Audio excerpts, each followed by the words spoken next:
श्री सीतारामचंद्राभ्याम नमः। श्रीमद् वाल्मीकि रामायण बालकांडम 63 सर्गः श्लोक 9 से 16 तक। विषय: विश्वामित्र को ऋषि एवं महर्षि पद की प्राप्ति, मेनका द्वारा उनका तपोभंग तथा ब्रह्म ऋषि पद की प्राप्ति के लिए उनकी घोर तपस्या। अथ काले गते तस्मिन् विश्वामित्रो महामुनिः सव्रीड इव संवृतश्चिंता शोकपरायणः। अर्थात इतना समय बीत जाने पर महामुनि विश्वामित्र लज्जित से हो गए, चिंता और शोक में डूब गए। बुद्धिर्मुनेः समुत्पन्ना सामर्षा रघुनंदन सर्वं सुराणां कर्मेतत् तपोअपहरणं महत्। अर्थात रघुनंदन मुनि के मन में रोष पूर्वक यह विचार उत्पन्न हुआ कि यह सब देवताओं की करतूत है। उन्होंने हमारी तपस्या का अपहरण करने के लिए यह महान प्रयास किया है। अहोरात्रापदेशेन गतः संवत्सरादश काममोहाभिभूतस्य विनोऽयं प्रत्युपस्थितः। अर्थात मैं काम जनित मोह से ऐसा आक्रांत हो गया कि मेरे 10 वर्ष एक दिन रात के समान बीत गए। यह मेरी तपस्या में बहुत बड़ा विघ्न उपस्थित हो गया। स निःश्वसन मुनिवरः पश्चात्तापेन दुखितः।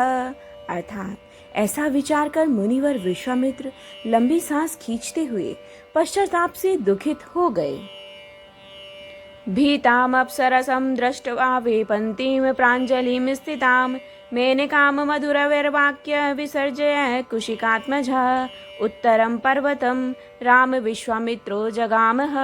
अर्थात उस समय मेनका अप्सरा भयभीत हो थर थर कांपती हुई हाथ जोड़कर उनके सामने खड़ी हो गई।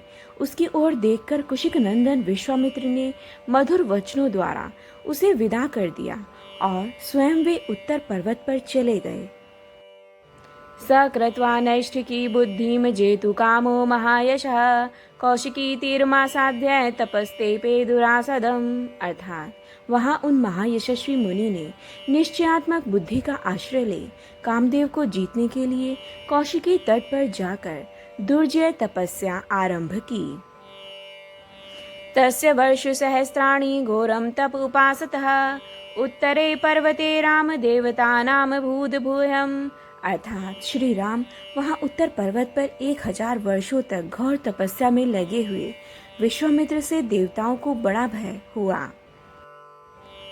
आमंत्रेण समागम्य सर्वे ऋषिगणासुरः महर्षि शब्दं लभताम साध्व्यं कुशिकात्मजः। अर्थात सब देवता और ऋषि परस्पर मिलकर सलाह करने लगे, ये कुशिक नंदन विश्वामित्र महर्षि की पदवी प्राप्त करें, यही इनके लिए उत्तम बात होगी। जय जय राम सीता राम, जय जय अवध